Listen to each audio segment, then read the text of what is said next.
Greetings, my name is Mark Ream, the Director of Counseling from ASU's Counseling Services.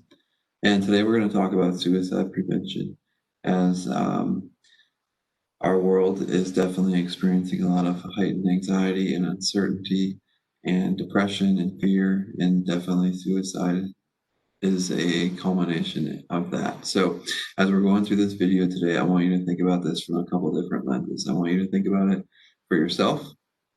I want you to think about your sphere of friends, family, and other loved ones. And then I want you to also think about it as we are training you to be a gatekeeper. So that means someone who can stand in the gap for those who may be struggling with suicidal thoughts.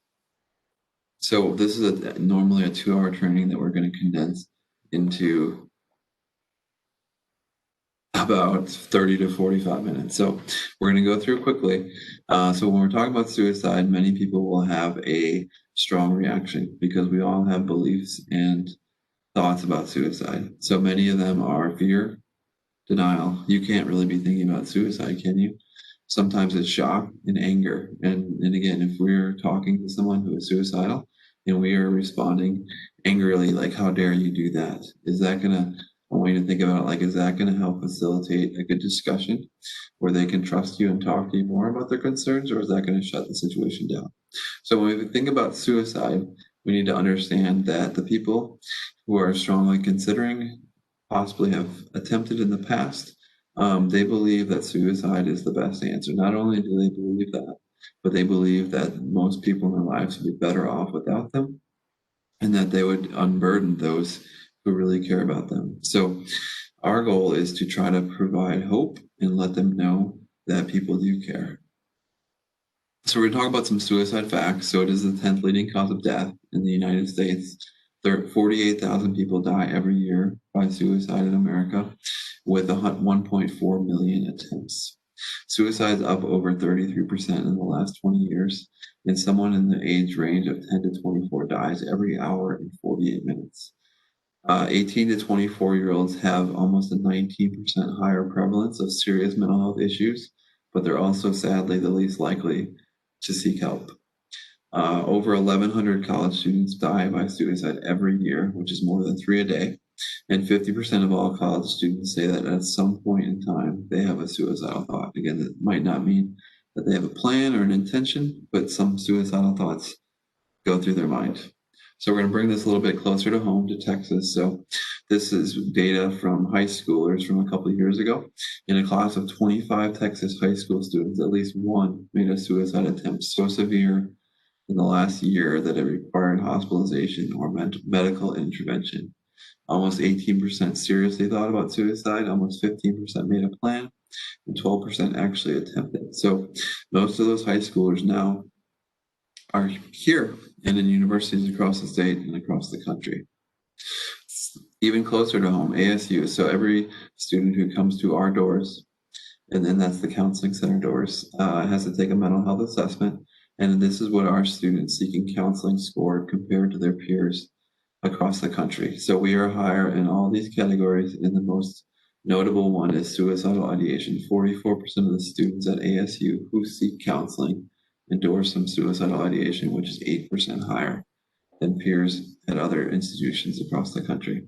So of course we need to talk about suicide with the current crisis. So CDC did a study back in June of 5,500 people, and they found that 25% of 18 to 24-year-olds seriously considered suicide during this pandemic, and 11% of adults overall seriously considered suicide in the last month.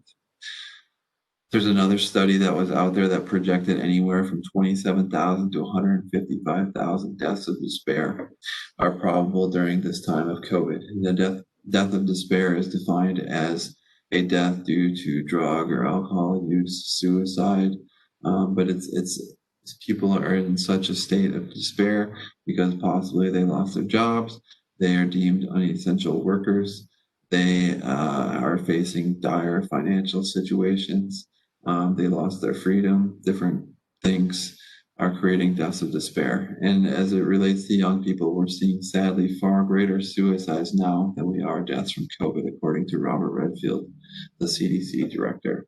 So again, we are all still in a state of flux and uncertainty and hopeful that this pandemic will end soon and that we can get back to some normalcy in this world. But there's still that uncertainty. We hear stories from students all the time that they're concerned about having to get closed down and go back home. They're feeling socially isolated and disconnected because everyone's wearing a mask and we have to stand far apart. It creates levels of mistrust in people, and it's definitely contributing to the high rates of mental health. So this is a cheesy slide, but what can we learn from this picture? We can learn that most people, because we're humans and we like to put our best foot forward, present a shiny face. I have it all together. I have it all going on. But most of the time, most of us have insecurities, struggles, depressive symptoms, anxiety symptoms underneath the surface. And so what we're going to learn today is just a really short and sweet 3-step process on how you can get someone who may be having depression and suicidal thoughts to the right place. And that's going to require, though, some uncomfortable conversation and asking some questions that are really meaningful. But we're going to equip you to do that. But first, we need to talk about risk factors. So again, we're thinking about standing in front of someone who's expressing some suicidal ideation or some thoughts that are really hard for them to deal with. So some things that we need to consider that make someone higher at risk are access to lethal means, which could be guns, it could be drugs, it could be medications, it could be having a car and thinking about driving into oncoming traffic. Local clusters of suicide is a phenomenon that happens when someone kills themselves in a community and maybe they get some notoriety, or it sets a precedent that this is an okay way to handle troubles and problems. And so sometimes it spurs other people to do the same, almost like a copycat effect. Inadequate mental health care. Past suicide attempt, the most common predictor of future behavior is past behavior. So if someone attempts in the past, they're more at risk to do it again. A suicide of a friend or family member, again, think about the pain that someone is feeling if their parent or their child killed themselves. I mean, that is a lot to cope with and deal with. And so they're at much higher risks of killing themselves as well. Mental illness, drug and alcohol use. I know that no one watching this webinar now has ever even tried drugs or alcohol. But if you have, it's possible that you don't always make the best decisions when you are high or not sober. And so that is one of the highest risk factors for suicide. Again, we talked about social isolation in the last slide, but again, people are not able to connect with others as they once did. It is a very strange environment that we are living in, and people just don't feel connected. And so when we're alone and feeling lonely and sad, again, some people may choose that suicide is the best choice. People who have suffered any kind of sexual, emotional, physical trauma as a young person, or even as a teenager, or even now, we carry those scars with us for a very long period of time. And so they're high risk for suicide. And then someone who's facing legal issues or being locked up is definitely possibly able to think, this is my best and only way out. So again, other people are going to talk about, I want to kill myself. They're going to make it very explicit and in your face. If that's the case, we need to get them to help ASAP. Getting a gun, stockpiling pills, self-destructive acts. Again, cutting doesn't necessarily mean suicidal ideation, but it means that people are typically so hurt and in anguish and turmoil underneath the surface that they transfer their pain externally to something they can control through cutting with a knife, a razor. Other people pull their hair, scratch their skin. Some people do other forms of self-mutilation. Strong wish to die. So again, we may see this play out in writings. Maybe someone's drawing on their notebook, morbid things. That's definitely something to have a conversation about with them. Again, social isolation, people who withdraw from their friends, family, society, their classes. We definitely want to intervene because typically there's something more going on there. Sleep is another huge issue. If people are not sleeping, much like drugs and alcohol, they tend not to make the best decisions. And so people under conditions of sleep depravity also can experience hallucinations and delusions. So that's something we need to take it very seriously. Expressing no purpose or reason to live, hopelessness, despair, these are all common symptoms and feelings that people who have suicidal thoughts and lack of hope talk about and display. Apathy is basically, I don't care anymore. Giving up kind of goes back to the hopelessness. And then other people are just on edge. They're agitated. They get angry for seemingly no reason, irritable and aggression. These are some things keep in the back of your mind as you're going through your life. Interest or disinterest in religion, giving away prized possessions. Some people's academic performance when they decide to kill themselves actually increase because they want to leave a legacy and say, hey, at least I did well in one area of my life. Some people engage in high risk impulsive behaviors such as driving their car down the road at 150 miles per hour. Some people engage in risky sexual behaviors. Some people drink water that is contaminated. And so, whatever people are doing, we definitely need to look out for those impulsive behaviors because those are hard to stop. Again, we talked about drugs and alcohol, and then other times people are carrying so much stress around in their bodies that is called cortisol. And when that is not being effectively dealt with or talked about or worked out of, we will get physical ailments and maladies such as headaches and stomach problems, menstrual irregularities, and changes in sleep and eating patterns. Those are definitely signs of depression. So these are some situations that people might find themselves in that they truly believe suicide is the best answer. Being put on probation or expelled, that could be from the university or that could be a legal issue. A recent unwanted move to a situation that was out of my control. Again, when people don't feel in control, they tend to do more rash and impulsive things. The loss of any major relationship, this doesn't have to be necessarily a death, but it certainly can be. But a loss of any relationship is a grieving process, and many people really, really struggle with that, especially if it's a romantic relationship where they plan their future and life around the issue, or maybe the person was their world. And the hard part is when our world crumbles and the other person is that world, they don't believe that there's a lot left. Again, loss is such a big deal. Loss of an influential therapist, mentor, teacher could be a loss of innocence, as we discussed before. Maybe there was some sexual abuse or physical trauma. These things can all contribute to higher risk of suicide. Family problems and alienation. We hear a lot of terrible, terrible stories about things that go on in people's families. And it's hard to come back from. And again, if your home where your family is, if it could be a roommate here on campus, if that's not a safe, comfortable place, it really doesn't feel like there's a place that people belong in the world sometimes. 18 to 25-year-olds also have an onset of mental health illness a lot of times for some of the very serious mental health disorders like schizophrenia, where you experience hallucinations and delusions. Bipolar is also common at this time. If it's going to happen, it usually happens around this period. And so that is a lot for people to handle and try to overcome. And then again, sudden explained loss of freedom. We can all say that we're in this boat. Again, but there's some certain restrictions that we all have to face to go about our day-to-day lives, and that is incredibly difficult and a big adjustment for a lot of people. Some other situational warning signs, we know that even though you're in college and past that high school point, there's still so much peer pressure and there's so much desire to fit in and be a part of a group. I mean, I think we all have that as human beings, but there's also lots of opportunity for rejection, and cyberbullying is definitely on the rise and has been, because many people, when they get behind a screen or on their social media accounts, will say and do things that they normally wouldn't do to someone when they're face to face. And so if someone is experiencing this throughout their whole life and they're like, I want to get away to college and have a new experience, and then it happens again, that can definitely push people beyond their breaking point.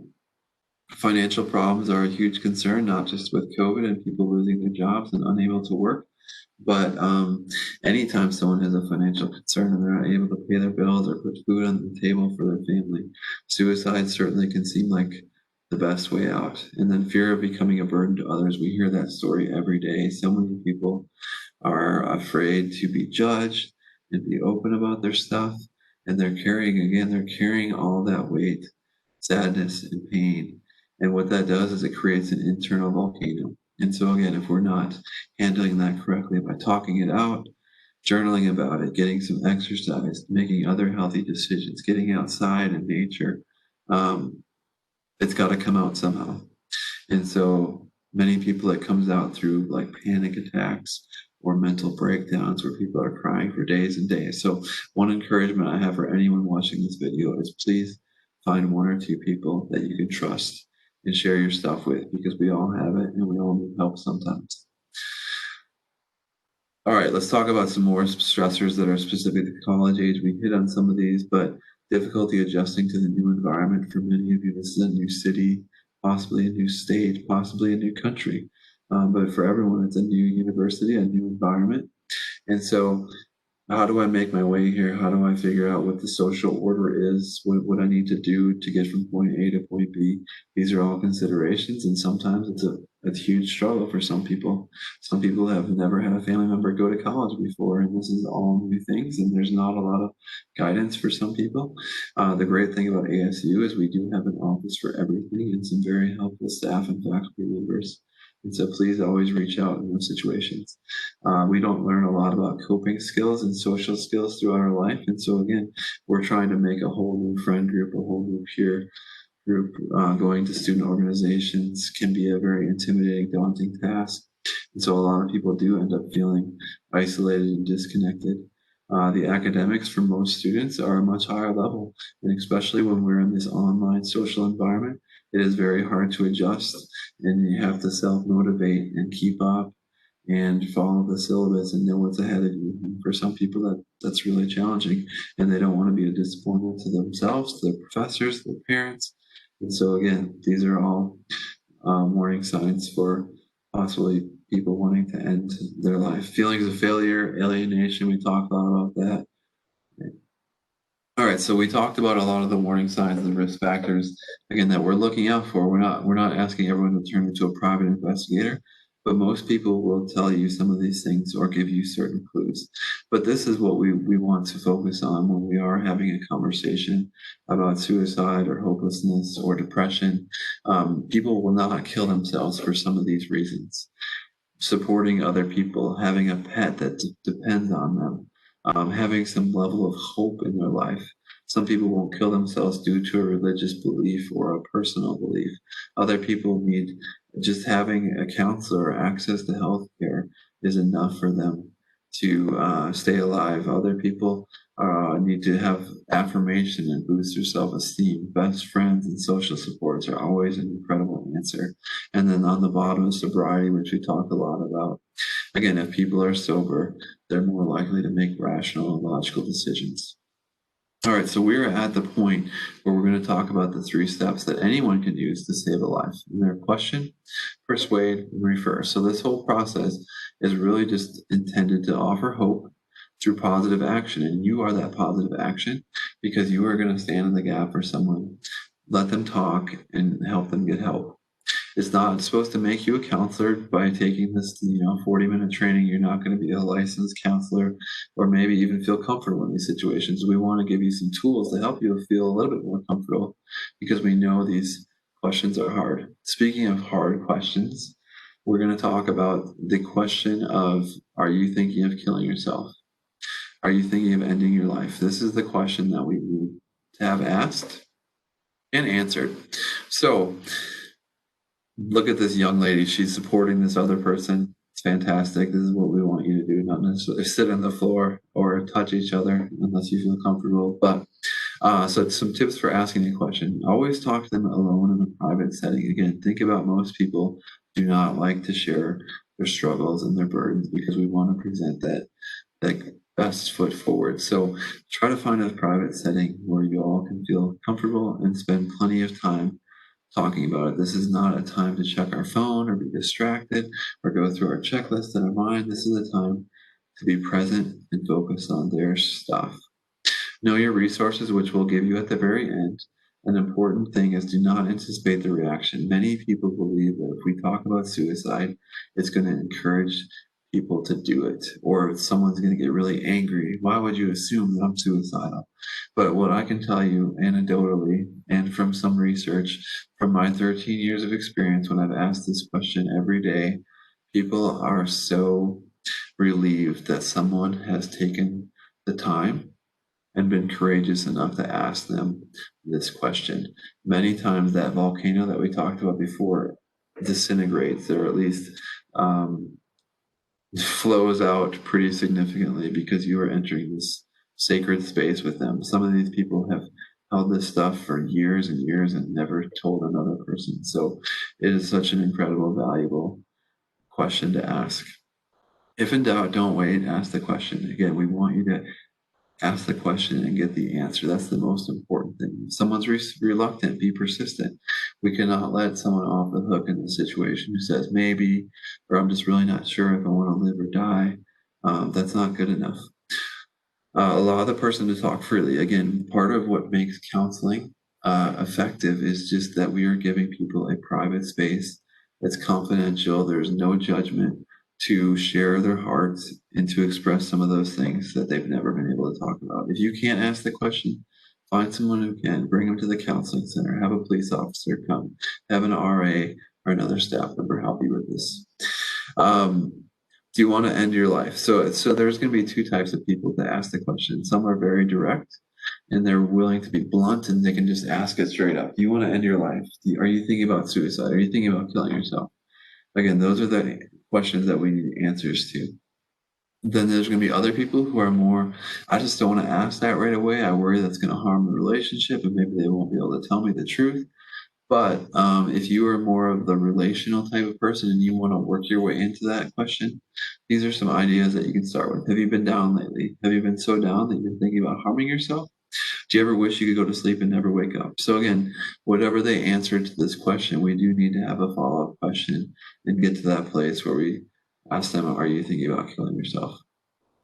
All right, so some things not to do in this moment is don't ask the question like this. You're not suicidal, are you? You wouldn't do anything stupid, would you? You're not thinking of hurting yourself, are you? These questions are bad because they imply judgment. They're leading, they're accusatory, and basically you're asking them, you're begging them not to say yes. So if you ask someone this question and they really were thinking of killing themselves, do you think they're going to tell you the truth? Most likely not. And again, what we're trying to facilitate is open dialogue and discussion. All right, so now we have the answer. And if the answer is yes, our goal is to persuade them to get help. And persuading the most important part of persuading them is giving them that listening ear, being an active listener, being engaged. Let them know that you care, and you can do that through words, and you can do that through nonverbal. So listen to the problem, give them your full attention. Remember that in their minds, suicide is their solution, but we know that that's not the only solution. We want to try to connect them to some hope. Something that we teach our counselors is to get out of their own head. Many times we're worried about saying the right thing or giving the right verbal expression or nonverbal expression, but we really need to get out of our heads. The reality is the other person is filled with so much pain and anguish that they're really probably not paying that much attention to you in terms of like how you're feeling and your internal dialogue. They're just glad that you care enough to be there. A great quote that I always love is people don't care how much you know until they know how much you care. And so one of the best ways that we can show that we care is by validating their concerns. So if someone lays on you, yeah, I just got broken up with, I thought we were going to get married, I really don't even know if there's any purpose for me anymore. What is even the point of going on? So some people might be like, oh, well, let's just fix that problem, or maybe we should go talk to the other person. So that there's a place and time for that. But originally, the best thing you might say is, wow, I'm really sorry. That is really hard. I know how hard it can be to go through breakups. You must be really stressed out or in pain. So again, you are saying, I get it, but don't say I get it. But you are saying, hey, I'm with you. This is brutal. We need to talk about this and get some help for this. Don't rush to judgment or condemnation. Again, there's nothing more shutting down conversation is judgment and condemnation. So whatever your views are, if they're in opposition to the other person's views, again, we don't want to take that away or engage in a debate in this moment of time. Remember that wall of resistance. Ask questions that will help them remember that they may have some good things going on in their life. They may have more people that care about them than they can see right now. And again, promise only things that you make happen. It would be the ultimate backfire if you were to say, well, let's just not kill ourselves now. now, and then I'll help you get straight A's. Well, are you really able to help them get straight A's and not fail out of college? So we're just kicking the can down the road in that case. All right, I'm going to tell you, I tried to record this video with this. Oh, there's the video. I can't play it, unfortunately. Anyway, there's this guy named Kevin Hines who jumped off the Golden Gate Bridge. He tells a story of social isolation, struggles with bipolar disorder. He grew up in the foster care system. He's been through different types of abuses. So one day he decided to jump off the Golden Gate Bridge in San Francisco. He ran to jump, and he said immediately once his hands left that railing, that the only thing he felt was instant regret. And he said, my biggest worry is that people are not going to know that I did not want to die. So his first instinct was for survival and to stay alive, and kind of the life flashing before your eyes, all this regret. And so he luckily survived, and he got to tell his story. And the crazy part of his story is that he was since he dropped so far, he was down 70 plus feet in the water, and he had all his clothes on. He said he had boots on, and so he was trying to fervently swim towards the top. And I mean, that's pretty far after you're already in pain from dropping that fast. But he said he had trouble making it, even though he could see the top. And then there was an animal, a sea lion, actually kind of made this gravitational pull upwards around him and pushed him to the top. And so I kind of see that this is our role in this pursuit of life, is we can be that sea lion. We can help someone else who is struggling, and persuade them to get help. But the thing I want you to think about from that story, and again, I did a great disservice to it.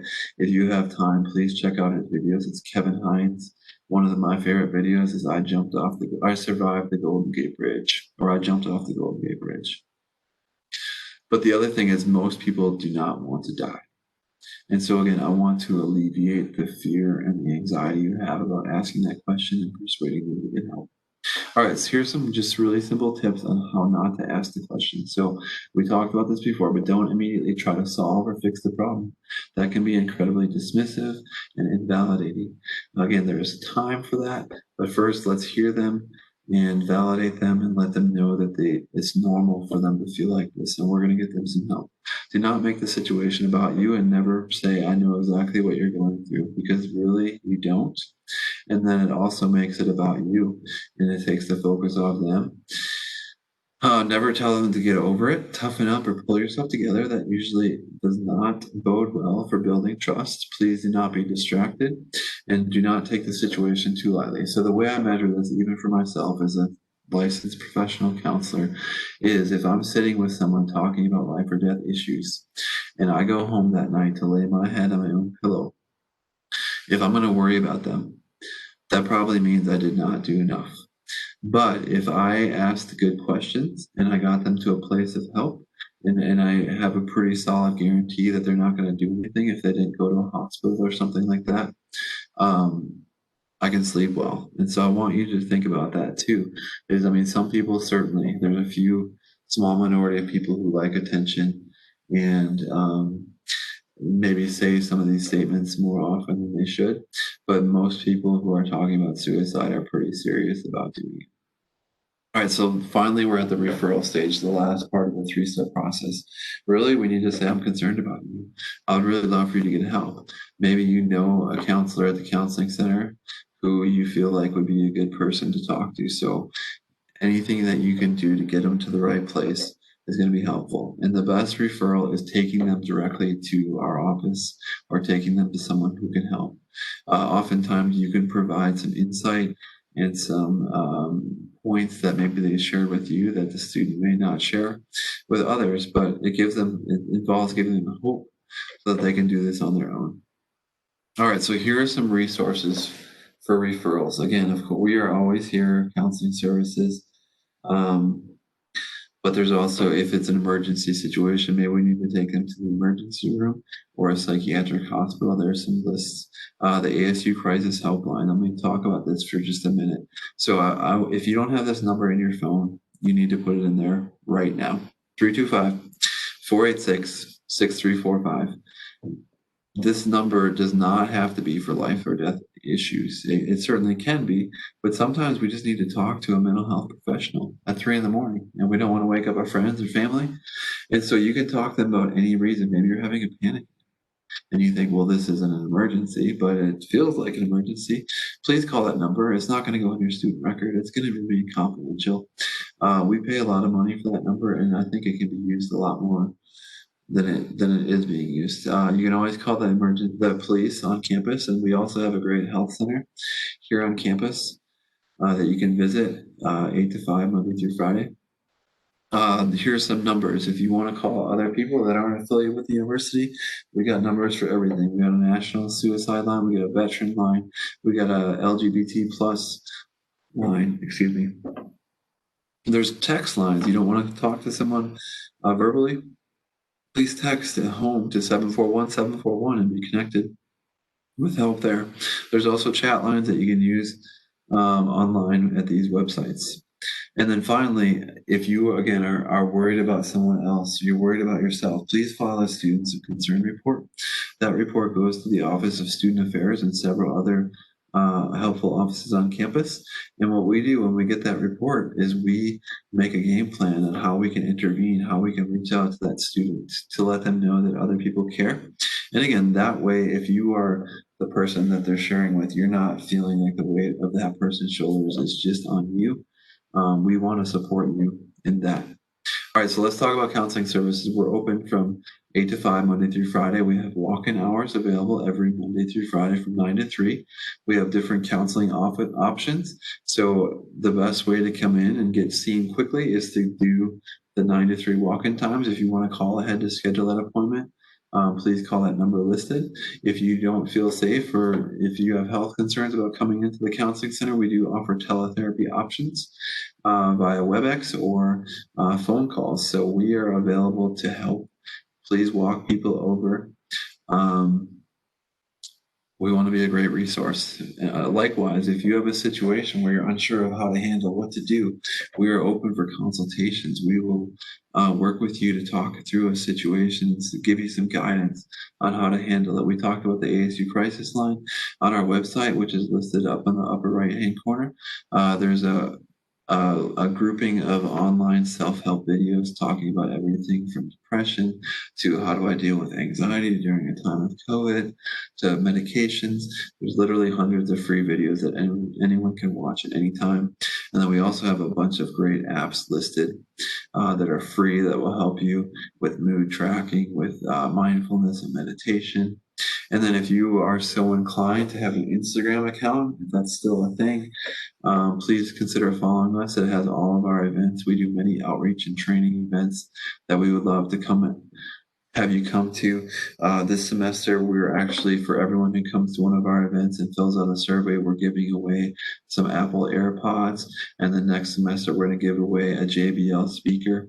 So those are some pretty cool prizes that you can win if you were the lucky drawee. Otherwise, you're just going to get some good mental health information. And then our YouTube channel contains up to 20 videos on different mental health topics, and that's growing all the time. All right, we're going to end with one last thing. It's a very practical visual model of some of the things we talked about today, and I just call it a decision tree. So again, you're in a situation where you know a student is suicidal. Maybe they've said something on social media. Maybe they verbally said something to you.